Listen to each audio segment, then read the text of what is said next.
지난주 우리 결단은 나와 생각이 다른 사람을 미워하지 않겠습니다라는 결단이었습니다. 지난주에 제가 좀 생각하기에 우리 어르신들 중에는 결단 지키기가 쉽지 않으셨던 분들도 있으셨을 것 같아요. 네. 그런데 우리 어르신들도 그렇고 젊은 세대들도 그렇고 하나님은 어떤 상황과 어떤 조건 가운데서도 여전히 대한민국을 지키시고 여러분들을 지키신다는 것을 반드시 믿으시기 바랍니다.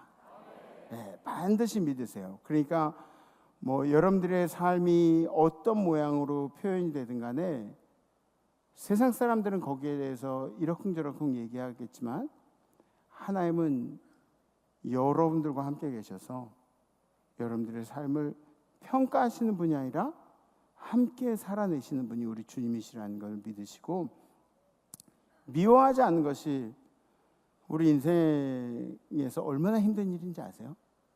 누군가를 미워하지 않고, 아니 아무도 안 미워하고 사세요? 아마 있을걸요. 누군가는 미울걸요.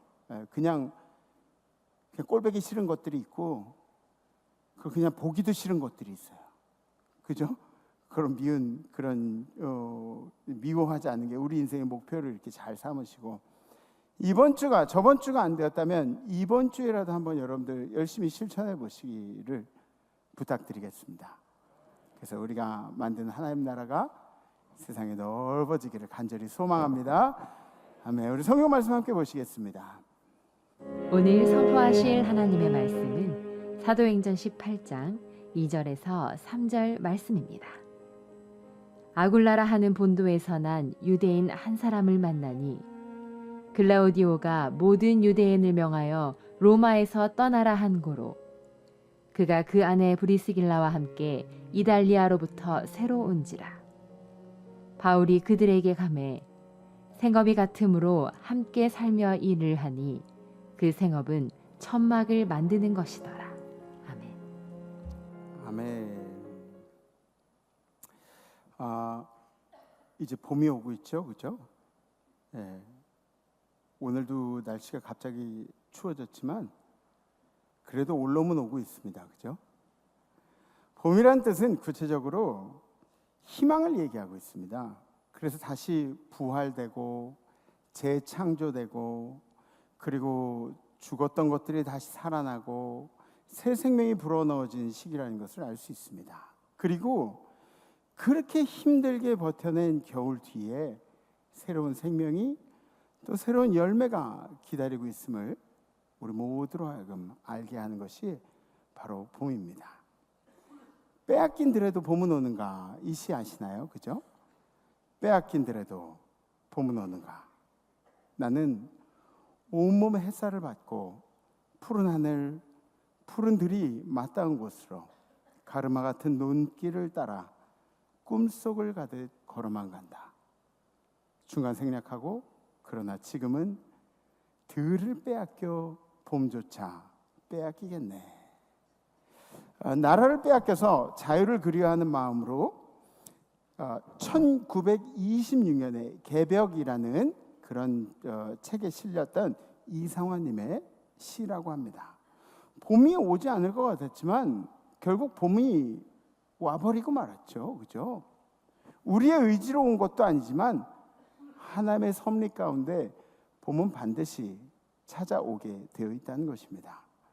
구체적으로 우리 인생에 봄이 온다는 것을 표현하면 이게 어떤 내용들이 봄이 온다고 표현을 하냐? 첫 번째, 우리의 삶의 목적이 성취되고 있다는 것을 봄이 온다는 표현을 쓰기도 합니다. 두 번째, 내 삶에 더 큰 가치가 생겼다. 예전보다 내 삶이 더 가치가 풍성해졌다. 그런 것들이 이제 봄이 온다고 얘기를 하죠. 세 번째, 나와 내 주변이 행복을 느낀다라는 것을 봄이 왔다고 표현을 합니다.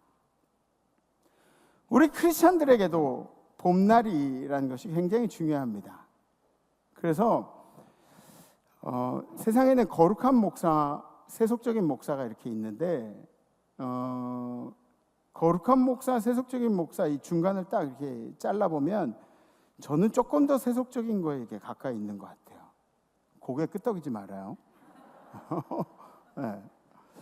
그래서 저는 우리 성도님들에게도 좀 이렇게 기쁨이라는 것, 봄이 왔다는 것이 느낄 수 있었으면 좋겠어요. 막 천국에서 기쁨을 누리는 게 이 땅에서도 좀 그런 기쁨을 좀 맛봤으면 좋겠어요. 뭐 제가 무조건 돈을 이야기하는 것은 아닙니다. 그런데 돈도 많이 버세요, 성도님들. 아멘들을 못하죠. 아멘들을 안 하죠. 네. 돈 많이 버세요. 네, 돈 많이 벌어서 선교하면 되지. 선교, 그죠? 돈 많이 버세요. 빚도 청산하시고, 아멘. 네, 관계의 축복도 누리시고, 아픔에서도 회복되시고, 우울감에서도 벗어나시고, 생사화복을 주관하신 하나님께서 여러분들의 삶에 복을 내려주시기를 간절히 기도합니다. 그런데 가끔은 지금 내가 살고 있는 것 자체가 은혜이고 행복이라는 것을 느낄 때가 있죠.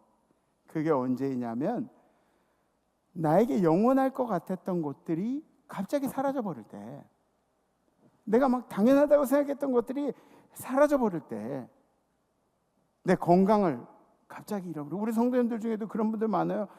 갑자기 암에 걸렸는데, 아니 1기 2기도 아니고 갑자기 암 4기 뭐 이렇게 그 건강을 갑자기 싹 다 잃어버린 것 같은 그런 느낌을 받을 때가 있죠. 직장을 잃어버리고, 부도 갑자기 나죠, 그죠? 부도가 뭐 예고하고 찾아오는 게 아니에요. 내가 가진 것들을 다 잃어버리고, 그리고 내 가족들과 갑자기 작별 인사하는 그런 경우들이 있어요. 이게 얼마나 힘든지 몰라요. 뭔가를 당연하다고 생각되었던, 영원할 거라고 생각되었던 것들을 잃고 나면은 지금 이 순간 자체가 행복하다는 것을 깨닫게 되는 거죠. 그래서 사도 바울은 세상의 축복의 기준으로 보면은 야, 이 별거 아니에요. 사도 바울은 세상의 축복의 기준으로 보면 대단치 않은 인생을 살고 있었지만, 사도 바울 스스로는 늘 감사하면서 은혜롭게 살았다고 그렇게 기록을 하고 있습니다. 빌립보서에 보세요. 빌립보서는 옥에서 쓴, 그죠? 에빌골빌. 에빌골빌이 뭔지 아시죠? 옥중서신 에빌골빌이에요. 에베소서, 빌립보서, 빌레몬서, 골로새서, 에빌골빌. 예? 빌립보서. 내가 궁핍함으로 말하는 것이 아니라 어떠한 형편에서 나는 자족하기를 배웠노니 나는 비천에 처할 줄도 알고 풍부에 처할 줄도 알아. 근데 이것도 좀 사도 바울이 표현하는 게 되게 재밌는 게 뭐냐면, 사도 바울이 풍부에 처할 줄도 알았던 것은 예수 믿기 전이에요. 예수를 알고 예수를 전하고부터는 비천에만 처했던 거예요. 근데 사도 바울은 뭐라고 했냐면, 모든 일, 곧 배부름과 배고픔과 풍부와 궁핍에도 처할 줄 아는 일체의 비결을 배웠노라, 이렇게 얘기합니다. 지금 내가 감옥에 있는 거 걱정하지 마. 지금 내가 감옥에 있는 거 걱정하지 마. 난 지금 너희들이 내가 감옥에 갇혔기 때문에 니들이 막 힘을 얻어가지고 다시 전도하자고 힘쓰고 막 예수를 전하고 있다는 그 소식만 들어도 내 가슴이 얼마나 뛰는지 알아? 나는 모든 상황에 처해봤기 때문에 지금도 감사하고 있으니까 걱정하지 마. 여러분들 어떻게 생각하십니까? 어디까지 예수를 믿을 수 있으시겠어요? 어느 정도까지 예수를 구세주라고 고백할 수 있겠습니까? 오늘 성경의 배경은 사도 바울과 이 브리스길라 아굴라 부부가 만난 그런 배경을 이야기하고 있습니다. 원래 이 부부와 사도 바울이 만난 이 특별한 배경이 있는데, 이게 뭐냐면 바울이 이제 2차 전도 여행 말미에 고린도 지방에 도착했을 그런 때였어요. 그리고 브리스가와 아굴라는 고린도에 어떻게 오게 되었냐면, 이들이 원래 그 로마에 살고 있었거든요. 근데 로마 황제 글라우디오가 유대인들이 로마에 살고 있을 때 막 폭동을 일으킨다, 뭐 문제를 일으킨다 그래가지고 로마에 있는 유대인들은 다 나가라, 그리고 칙령을 내리게 됩니다. 요즘은 말도 안 되는 얘기지만 그때 당시에 황제가 다스리니까 그게 가능했어요. 유대인들은 다 로마에서 떠나라 칙령을 내렸기 때문에 로마를 떠나가지고 고린도 지방에 정착하게 된 것이에요. 그래서 바울이 전도 여행을 하면서 생계를 이어갈 수 있었던 것이 바로 천막을 기우는 재주가 있었어요. 그래서 바울은 천막을 기워가지고 생계를 유지하면서 이제 전도 여행을 이어갔고, 브리스가와 아굴라도 고린도에 와가지고 천막을 수리하는 직업을 가지고 있었기 때문에 천막 수리하다가 서로 만나게 된 거예요. 바울과 브리스가와 아굴라 부부가. 그래서 요즘은 자비량 선교사를 뭐라고 이야기하냐면, 자기 돈으로 선교를 하는 그런 사람들을 뭐라고 이야기하냐면 텐트 메이커라고 그렇게 이야기를 합니다. 사도 바울이 텐트 메이커였잖아요. 텐트 만드는 사람이었으니까 지금도 텐트 메이커라는 그런 표현을 쓰기도 해요. 제가 보기에는, 여러분들은 어떠세요? 제가 보기에는 사도 바울 인생이 엄청 우울해요. 제가 보기에 사도 바울 인생이 엄청 우울해요. 텐트를 기워가면서 밥 굶지 않기 위해서 막 애를 쓰고, 그리고 텐트를 기워가면서 복음을 전하기 위해서 막 이렇게 했다. 이걸 보면은 제가 보기에는 뭐 잘못됐다는 게 아니라 사도 바울 인생이 얼마나 우울해 보이는지 힘들어 보여요. 근데 사실 저 같은 목사는 이제 고생을 별로 안 했잖아요. 그러니까 원로 목사님이 고생을 많이 하셔가지고 저는 속편하게 목회하고 있는 편이죠. 목사 일을 하고 있는데, 다른 목사님들은 복음을 전하기, 제 친구들도 그래요. 복음을 전하기 위해서 얼마나 애를 많이 쓰는지 몰라요. 물론 이제 그렇기 때문에 제가 무거운 마음을 가지고 사역을 하고 있는 것도 이제 사실입니다. 사모님들이 직업을 가지고 목사님들을 사역할 수 있도록 그렇게 서포트하는 그런 분들도 계시고요. 또 목사님들이 밤마다 나가가지고 배달하고, 그리고 대리운전하고 그러면서 교회를 세워가시는 그런 목사님들도 수두룩하게 많이 있다는 거죠. 저희 아버지 같은 경우에도 사역하실 때, 여러분들 기억나시죠? 너무 엄마 젖이 안 나와가지고 제가 돌 때 됐는데 이제 목을 못 가누고 이렇게 죽을 뻔했다고 그 얘기 제가 가끔 하잖아요. 저희 어머니도 채석장 나와가지고 돌 골라내고 이러면서 돈 벌어 가져오고, 또 아버지는 공부하고 계실 때 과외해가지고 돈 벌어서 아버지 공부시키고 이제 그러셨대요. 그러니까 여러분들이 큰 교회 다닌다 그래가지고 작은 교회를 무시하면 안 돼요. 아멘? 네, 작은 교회 절대 무시하면 안 돼요. 그것보다 그 교회를 세워가려고 아둥바둥 버티고 계신 하나님의 열정과 그 목회자들의 수고에 오히려 박수를 보내야 되는 거예요. 네. 한번 우리 그분들에게 수고하신다고 박수 한번 해주세요. 네.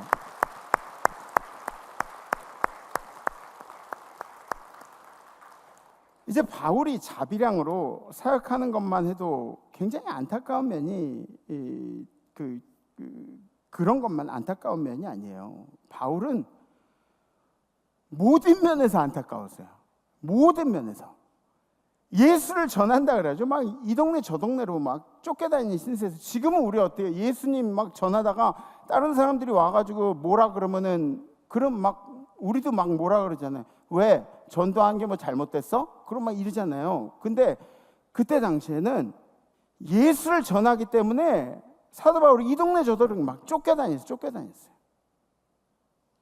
여러분들 이 전에 있었던 아덴이라는 지역은 어떤 지역이냐면 아테네를 얘기해요. 아테네는 어떤 도시인지 아시죠? 고대 철학의 도시 아테네.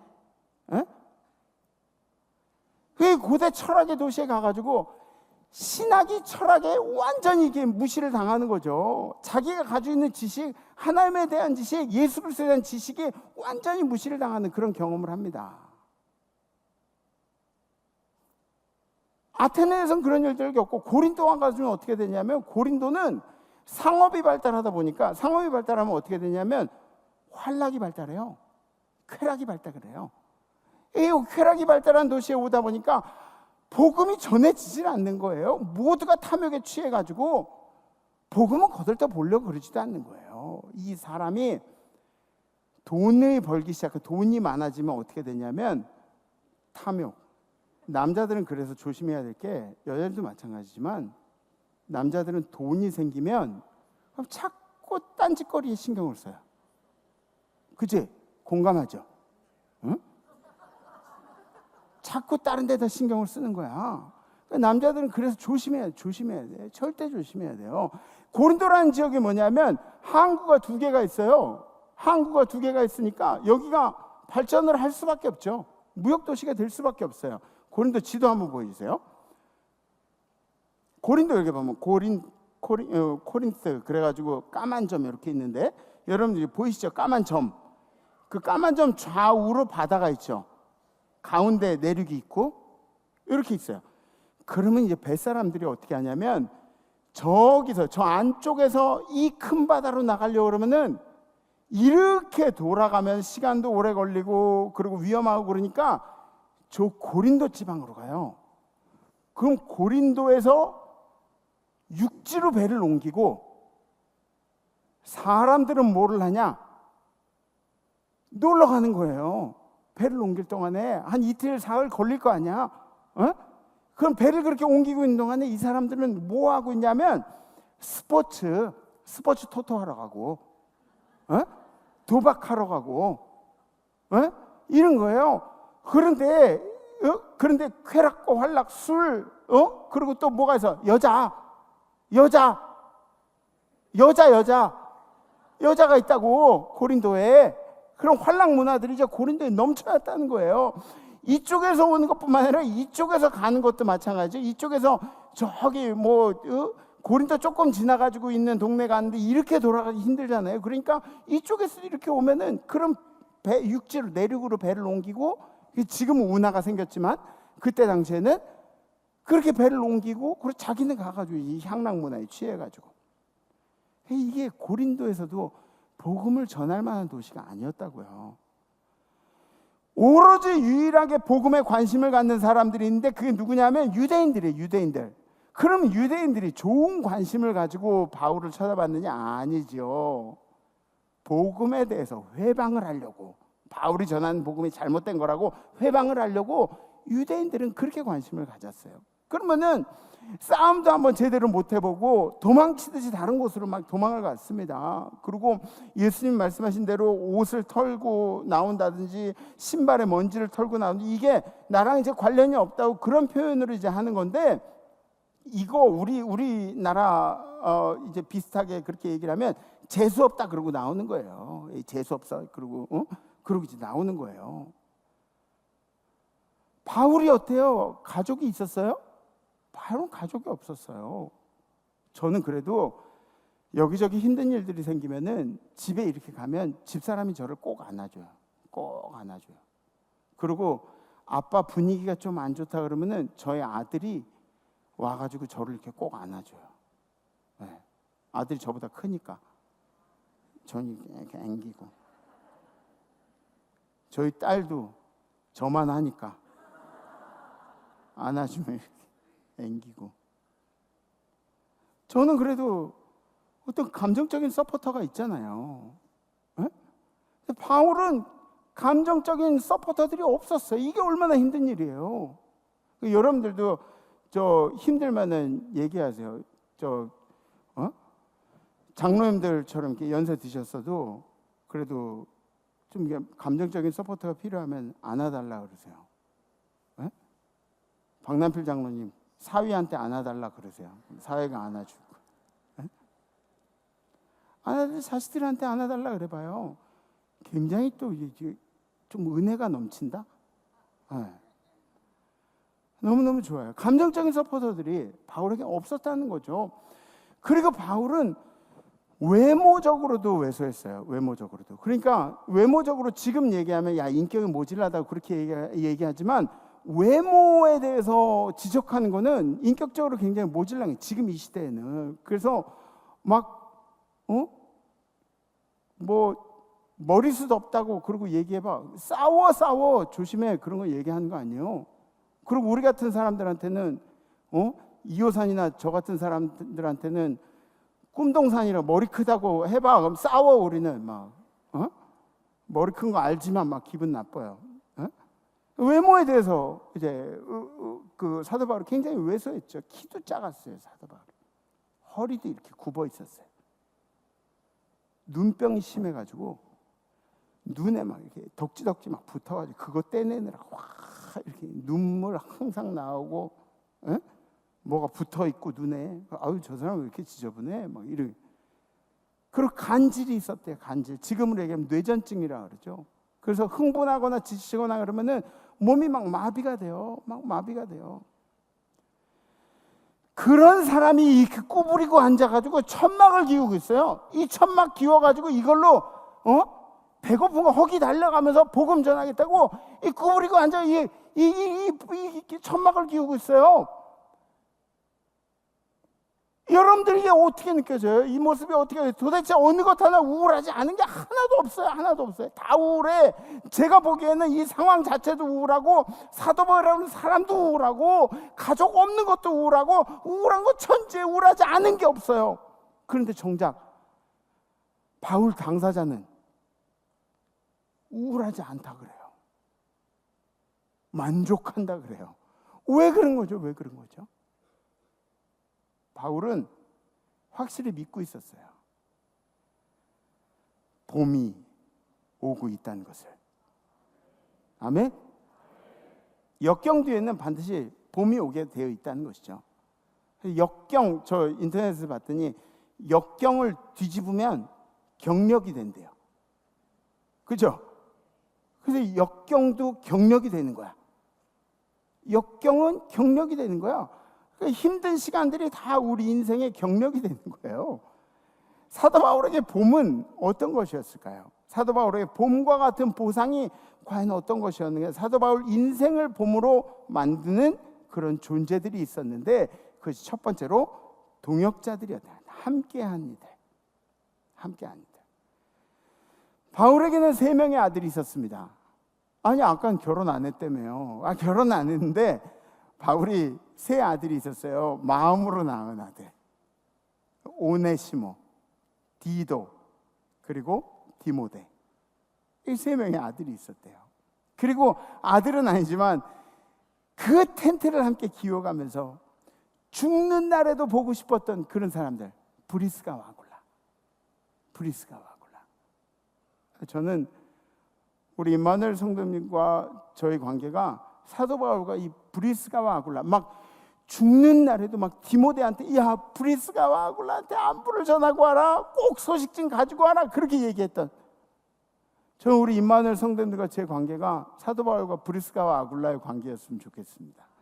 예. 사도 바울이 함께 사역했던 사람들, 사도 바울이 별거 아닌 것처럼 보여도 그렇게 외모적으로 왜소하고, 그리고 이 사람이 사도스럽게 보이지 않았지만 사도 바울의 사도성을 인정하고, 이렇게 하면 이렇게 하고 저렇게 하면 저렇게 하고, 말씀을 전하면 그대로 순수히 받아들이고, 그렇게 순종했던 그 사람들, 내가 사랑하는 성도들에게 축복을 빌어주라 그러지 기꺼이 가가지고 먼 길 가가 축복을 빌어주고 오고, 그 성도들에게 어려움이 있다 그러면 가가지고 위로해 주라 그러니 딱 가서 위로해주고 그랬던 사람들, 이 사람들 때문에 내가 초라할래야 초라할 수가 없는 거예요. 임마누엘 성도들 때문에 제가 초라해질래야 초라해질 수가 없는 거예요. 네, 감사해요. 네. 어떻게든 내 삶을 지탱한 이유가, 바로 사도 바울의 삶을 지탱한 이유가 바로 이 사람들이었다는 거죠. 동역자들. 여러분들도 가족이 있잖아요. 그죠? 여러분들 때문엔 못 살아도, 여러분들 때문에 죽고 싶은, 여러분들 인생 때문에 죽고 싶은 적들 꽤 많이 있었죠. 그죠? 그냥 인생 정리하고 싶었던 때들이 있었죠. 근데 가족들 때문에 어쩔 수 없이 살아야 되잖아. 에? 가족들 때문에, 가족 때문에 사는 거예요. 힘을 하나로 모은 일에 힘써야 된다고요. 우리가 로마서에 뭐라고 나왔어요? 우리가 알거냐, 하나님을 사랑한 자, 곧 그의 뜻대로 부르심을 입은 자들에게는 모든 것이 협력하여 선을 이루니라. 아멘. 아멘. 더 크게 아멘. 합력은 우리들이 하는 거야. 합력은, 힘을 합치는 건 우리들이 하는 거야. 우리들이. 선을 이루시는 분은 누구라고요? 하나님이 하시다. 하나님이 선을 이루시다. 저도 동역자들이 있잖아요. 제 삶의 이유가 있잖아요. 제 삶의 이유, 제가 죽고 싶어도 못 죽는 이유가 있잖아요. 뭐예요? 여러분들, 임마누엘 성도들. 에? 임마누엘 성도들. 제 장례식이 치러진다 그러면 와가지고 눈물 펑펑 흘리고 막 이렇게 막 땅을 치고 막 아쉬워할 그런 성도들이 저한테도 있잖아요. 담임 목사를 위해서 희생하고 헌신하고 눈물을 흘려주고, 그리고 담임 목사 모질라 보여도 순종하려고 막 애를 쓰고, 막 우리 아버지보다 나이 많으신 우리 장로님이 막 한 번도 막 정구가 그런 적도 없고 그냥 막 목사라고 떠받들어주고, 이런 분들 때문에 사는 거 아니에요. 저는 여러분들 때문에 살고 여러분들은 저 때문에 살고 이렇게 사는 거예요. 우리가 배들, 정박해 있는 배들 보셨어요?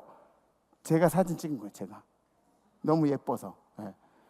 이렇게 보면은 배들이 그냥 이렇게 있는 것 같지만 줄이 다 맺어 있어요. 저쪽에도 배들끼리도 줄이 다 맺어 있어요. 다 연결이 돼 있어요. 여러분들과 함께하는 누군가가 있잖아요. 그죠? 여러분들과 함께하는 누군가, 사랑하는 아내, 남편, 자식들, 그 사람이 여러분들에게 봄을 만들어주는 사람들이에요. 봄을 만들어. 응? 봄을 만들어주는 사람들. 전 지난주 금요일에 저희 아내에게 꽃다발을 선물했어요. 꽃다발을 선물했는데 일부러 사람들 많은 데서 이제 전해줬어요. 이거 쉽지 않더라고요. 어? 김정은 권사 그런 거 해봤어? 하라고 좀 하라고. 해야 된다고. 아내에게 꽃다발 이렇게 선물하니까 좀 이렇게 안 하던 거라서 좀 이렇게 어색한데, 제가 그날 알았어요. 우리 아내는 봉투도 엄청 좋아하지만 꽃도 좋아한다. 근데 꽃보다는 봉투를 더 좋아하는데 꽃은 가끔 선물하면 이제 좋아한다. 그런 거 이제 좀 알았어요. 꽃만 선물하면 별로 안 좋아해. 봉투도 같이 하면 더 좋아한다. 제 봄날을 만들어주는 사람이 저희 집사람이거든요. 그러니까 여러분들, 목사는 성도랑 싸울 일이 없어요. 목사는 항상 지게 돼 있어요. 여러분들이 막 저한테 덤비면 전 질 수밖에 없어요. 제가 뭐 이렇게 힘이 더 세다 그래 여러분들이 이길 수 있는 방법이 없어요. 근데 저랑 싸우고 싶으면 저희 집사람 좀 괴롭혀 보세요. 제가 기꺼이 싸워드릴게. 저한테 봄날을 만들어주는 그런 사람. 제 친구도 그래요. 제 친구도 항상 걱정 수심이 가득해 있어요. 얼굴 찌푸리면서 이제 어떻게 살지? 이제 뭐 너무너무 힘들고 막 이렇게 얘기하다가도 늦둥이 아들 얘기하잖아요. 그런 표정이 천국으로 바뀌어요. 그 자식이 막 그러면서 아들이 봄을 가져다 주는 거예요. 여러분들 믿어주는 사람, 여러분들에게 기대하고 있는 사람, 여러분들이 사랑하는 사람이 있다면 그 사람들이 여러분들이 봄을 만드는 사람이라는 것을 기억하시기 바랍니다. 그래서 믿음의 연대, 우리 믿는 사람들끼리 믿음의 연대를 잘 이뤄나가야 돼요. 나를 붙잡아주는 믿음의 연대, 이게 반드시 필요하다고요. 그 사람 때문에 내가 웃을 수 있는, 사도 바울에게 봄날을 만드는 존재. 두 번째는 구원받은 이방인들이었다는 거죠. 사도 바울은 이방인에 대해서 진심이었어요. 이방인에 대해서 진심이었어요. 그러니까 입만 열면 이방인 그랬던 사람이에요. 보세요. 로마서에 내가 이방인 너에게 말하노라. 내가 이방인의 사도인 만큼 내 직분을 영광스럽게 여긴다고 그렇게 기록하고 있습니다.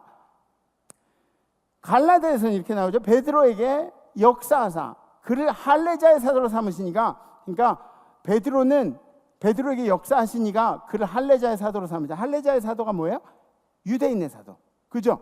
할례자, 유대인의 사도로 베드로를 삼으셨는데, 그런데 그렇게 베드로를 유대인의 사도로 삼으신 그분이, 하나님이 또한 내게 나한테 똑같이 역사해서 나를 이방인의 사도로 삼아요. 쟤는 유대인의 사도로 만들고 나는 이방인의 사도로 만들고, 그렇게 했다는 거예요. 디모데전서에 뭐라고 하나요? 이를 위하여 내가 전파하는 자 사도로 세움을 입은 것은 참말이요 거짓말이 아니니 믿음과 진리 안에서 내가 이방인의 스승이 되었노라. 아멘. 말끝마다 이방인. 말끝마다 이방인 얘기하는 이방인. 자기의 존재 가치에 대해서 이방인이 존재하기 때문에 자기가 같이 존재한다고 그렇게 생각을 했던 거예요. 그래서 예전에 베드로가 이방인들하고 이렇게 식사를 하다가 유대인들이 갑자기 온다 그러니까 베드로가 갑자기 식사 자리에서 이렇게 어이구 유대인들이 온대 이게 빠진 거예요. 그랬더니 거기 같이 식사하고 있던 사람들도 저 베드로 사도가 빠지니까 나도 피해야 되나 보다. 그때 당시에는 유대인들이 이방인들을 겸상을 안 했어요. 왜냐하면 사람 취급을 안 했기 때문에 겸상을 안 했어요. 이렇게 피해가니까 다른 사람들에게 피해가죠. 그러니까 지금으로 얘기하면 선교사가 자기가 선교하는 원주민들과 식사를 하는 걸 부끄럽게 생각하는 거예요. 이걸 사도 바울이 베드로가 선배 사도 아니 선배 사도. 근데 선배고 뭐고 다 필요 없는 거야. 공개적으로 막 베드로 게바 게바 욕이 아니라 베드로 이름이 게바예요. 이 게바 막 그러면서 막 공개적으로 혼을 내는 거예요. 어떻게 그럴 수가 있냐고. 그래서 그때 혼낼 때 사용했던 단어가 뭐냐면 헬라어로 휘포크리스라는 단어예요.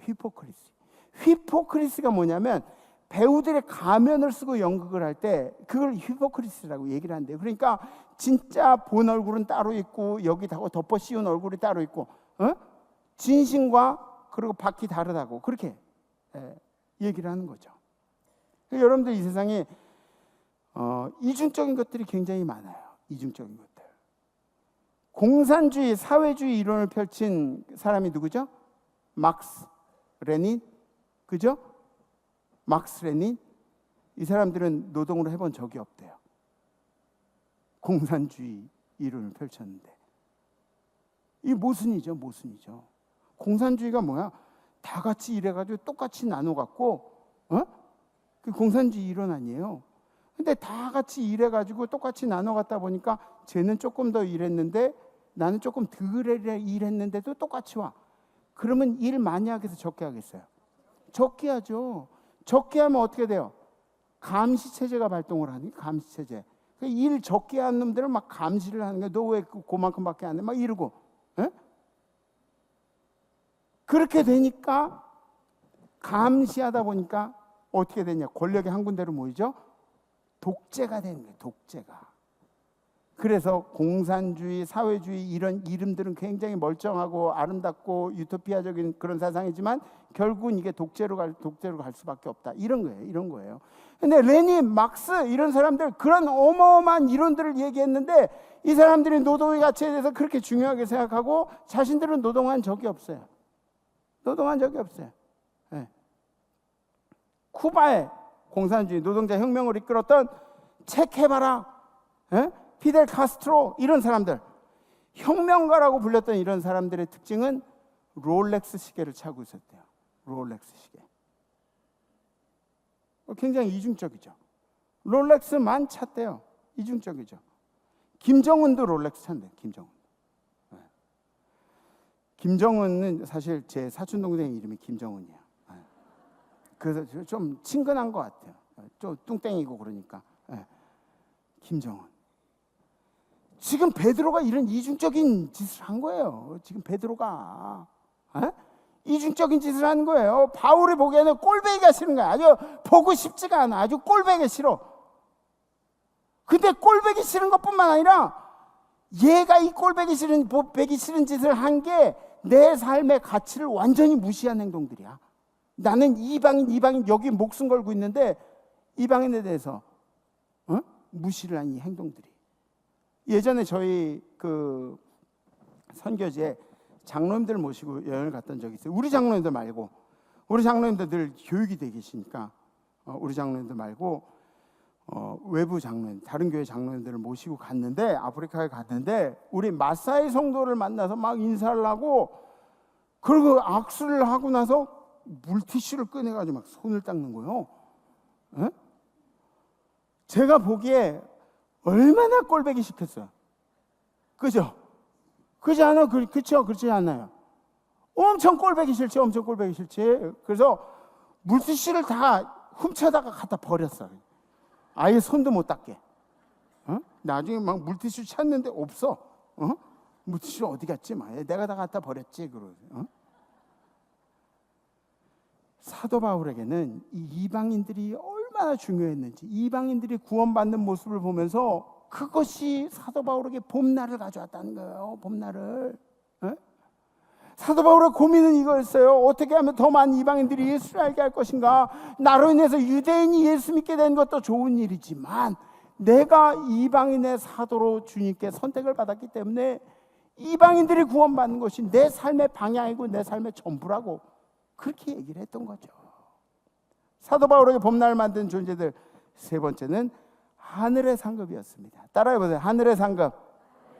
예, 우리는 고린도에서 겪은 일들을 나중에 고린도전서에서 이제 사도 바울이 얘기를 해요. 어떻게 얘기를 하는지 한번 표현을 하는 거 보세요. 너희를 위한 우리의 소망이 견고함은 너희가 고난에 참여하는 자가 된 것 같이 위로에도 그러할 줄 알미라. 형제들아, 여기부터요. 우리가 아시아에서 당한 환난을 너희가 모르기를 원치 아니하노니 그때 당한 환난이 어떤 환난이었냐면 힘에 겹도록 심한 고난을 당하여 살 소망이 끊어지고 너무너무 힘들어가지고 살 소망이 끊어졌다고. 너무너무 힘들어가지고 살기가 싫었다고 그때의 고통을 얘기하는 거예요. 고린도에서 삶의 소망이 끊어진 것 같은 고통을 느꼈다고 그렇게 얘기하는 거예요. 우리는 우리 자신이 사형 선고를 받은 줄 알았으니 이미 우리는 이제 죽었다 생각했는데 이는 우리로 자기를 의지하지 말고 오직 죽은 자를 다시 살리시는 하나님만 의지하게 하심이라. 우리는 죽은 줄 알았는데 우리가 어떻게 버텼냐? 이미 죽은 줄 알았던 그런 위기를 겪었지만 우리가 버틸 수 있었던 것은 죽은 자를 살리신 하나님만 의지했다.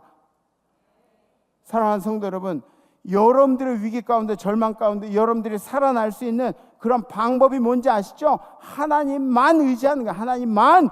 이게 기독교의 신앙이에요. 우리는 죽은 자를 살리신 하나님을 믿습니다. 죽은 자를 살리시는 주님을 믿습니다. 사도신경 아시잖아요. 우리는 부활하신 주님을 믿습니다. 그래서 우리도 부활할 줄 믿습니다. 나는 임마누엘 교회 성도들이, 담임 목사는 우리 임마누엘 교회 성도들이 반드시 부활할 줄 믿습니다. 부활하신 주님께서 죽어간 자들을 살리실 줄 믿습니다. 근심하고 걱정하고 있는 성도를 살리실 것을 믿습니다. 외롭고 우울해하는 성도를 살리실 것을 믿습니다. 악한 영들 에워싸고 있는 우리 성도를 자유케 하실 줄 믿습니다. 중독 때문에, 어려움 때문에 묶여있는 성도로 하여금 자유롭게 날게 하실 줄, 날개를 달아주실 줄 분명히 믿습니다. 부활하신 주님께서, 부활하신 예수님께서 그렇게 하실 줄 믿습니다. 아멘.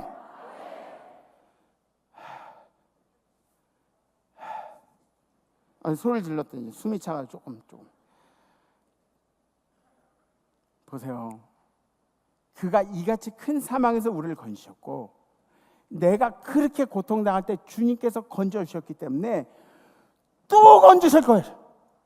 또 건지실 거예요. 주님은 이후에도 건지시기를 그에게 바라노라. 아멘. 사도 바울의 이러한 모든 일들이 우리 신앙의 고백이 되기를 주님의 이름으로 축복합니다. 이것이 바로 하늘의 상급을 믿는 자들이 세상에서 살아가는 방법이에요. 하늘의 상급을 가지고 있는 사람은 세상을 살아가는 방법이에요. 주님 꼭 붙들고,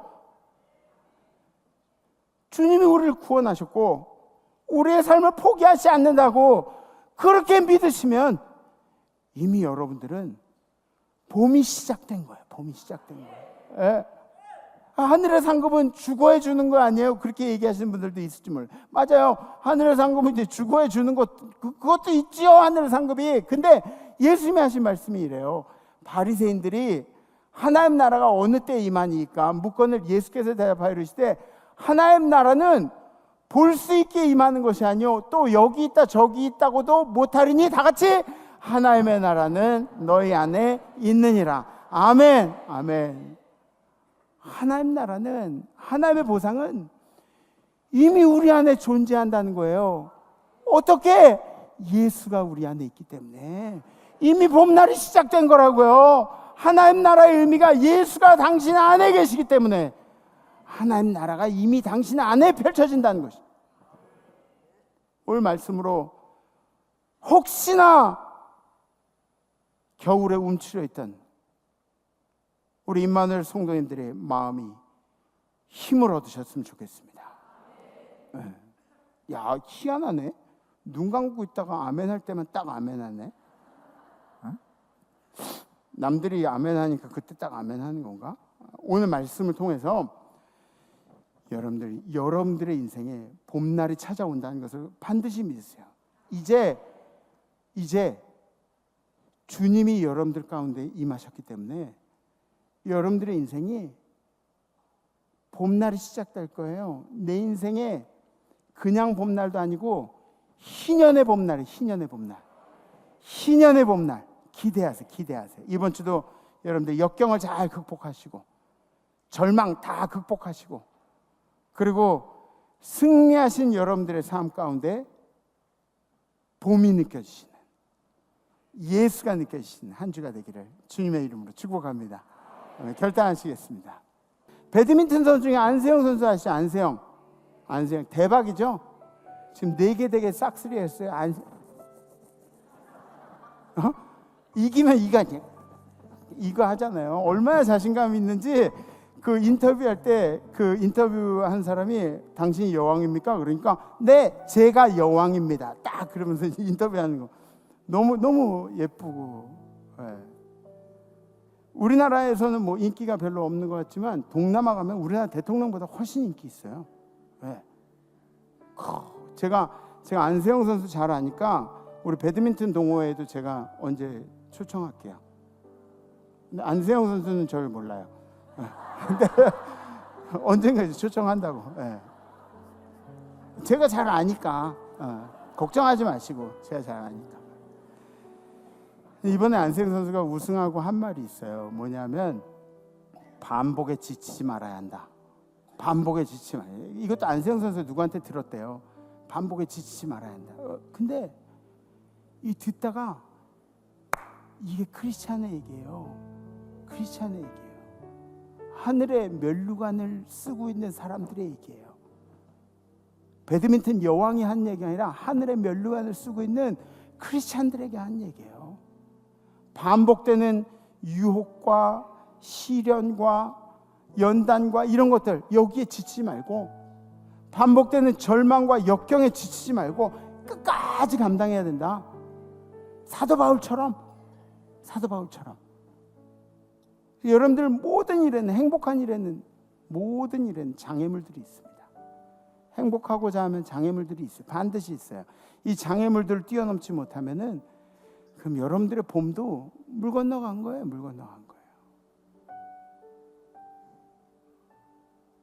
장애물 때문에 두려워하지 마시고 여러분들의 희년의 봄을 찾으세요. 네. 그래서 이번 주는 우리가 다 받아들이고 수용하는 그런 마음으로 이런 결단합니다. 너그러운 마음으로 그렇죠로 대답하겠습니다. 그렇죠. 애들이 막 이야기하면 그렇지, 그죠? 네. 이런 건 안 돼요. 그렇죠, 이런 건 안 돼요. 수용한다는 의미니까. 그렇죠. 어르신들 아마 쉽지 않을 수 있어요. 근데 수용한다는 의미로 손주들이 얘기해도 그렇지, 네? 그렇죠? 괜찮으시겠어요? 네. 혹시 결단되신 분들은 가슴에 손을 얹혀줬고 손을 이렇게 들으셔주셨습니다. 그렇죠, 그렇지. 한번 따라해보세요. 그렇지, 네. 그렇죠, 네, 그렇죠. 네. 함께 찬양하겠습니다.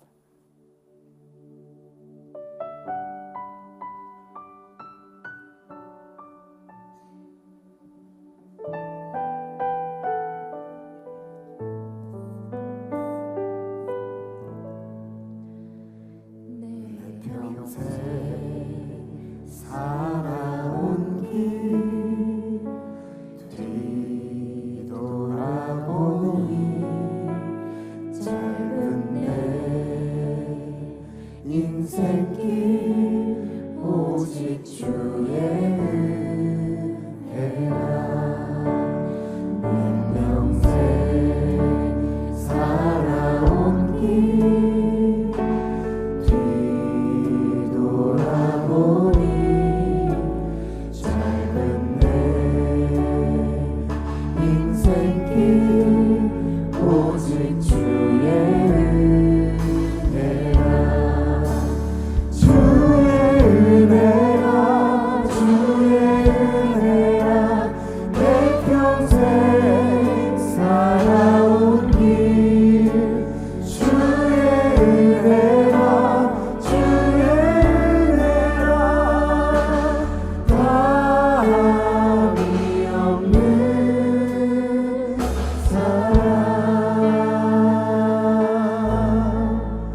다시 한번.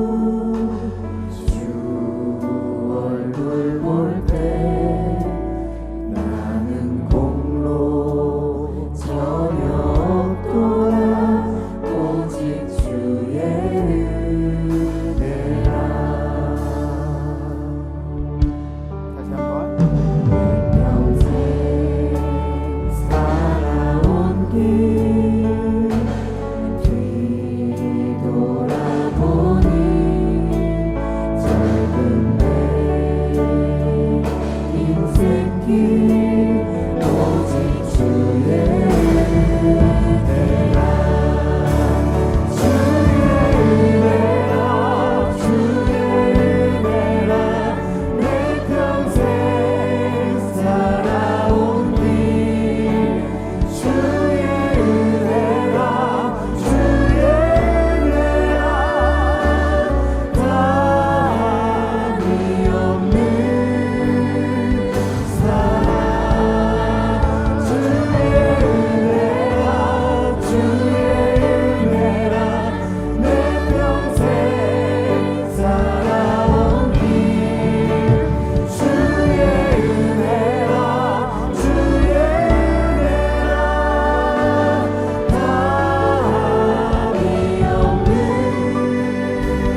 주님, 내 인생의 봄날은 언제 오는가? 너무 오랜 시간 동안 우리가 방황하고 헤매었던 것을 고백합니다. 그런데 정작 오늘 말씀 사도 바울을 통해서 보니까 내가 살아가는 이유를 느끼게 하는 사람들, 우리 동역자들, 내 성도들, 내 가족들, 이 사람들이 나에게 봄을 가져다 주는 사람들임을 다시 한번 깨닫게 되고, 또 나의 사명, 사도 바울에게는 이방인의 구원이었지만 우리에게는 전도하고 예배드리고 나에게 맡겨진 사명들, 선교하고 이런 것들이 우리 인생의 봄을 가져다 주는 것임을 또 한번 깨닫게 됩니다. 그리고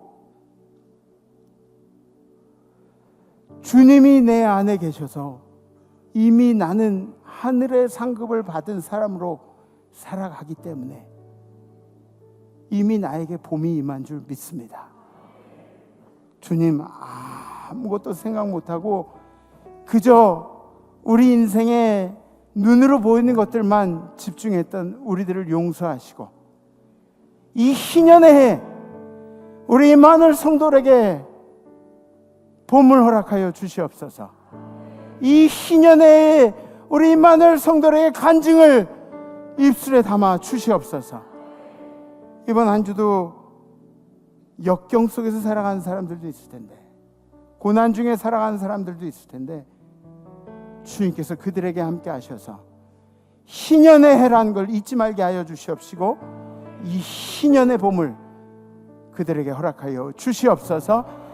이제 우리를 사랑하셔서 이 땅에 내려오시고 우리를 위해 모든 걸 내어주시고 가시도 쳐 있는 우리들, 우리가 가지고 있는 상처, 우리가 가지고 있는 아픔까지도 모두 다 품어주신 예수 그리스도의 은혜와 우리에게 사랑하신다고 그 아들까지도 아낌없이 내어주신 하나님 아버지의 믿을 수 없는 사랑하심과 우리로 하여금 이번 한 주 동안 그렇죠 수용할 수 있는 우리 입술에 고백을 담아주신 성령님의 교통하심이 오늘 예배드린 우리 임마누엘 모든 성도들 가운데, 우리 성도들의 생업 가운데, 성도들의 건강 가운데, 성도들의 삶 가운데, 성도들의 가정 가운데, 성도들의 자손들 가운데,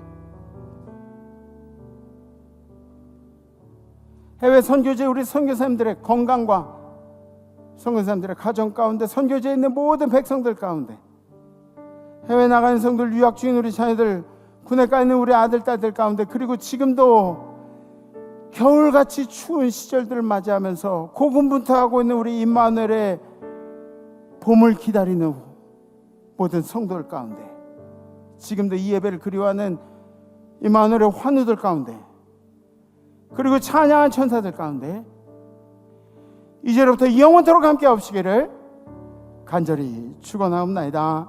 아멘. 이번 한 주 여러분들 그렇지 열심히 많이 들어요. 다음 주에 뵙겠습니다. 레스 임마누엘.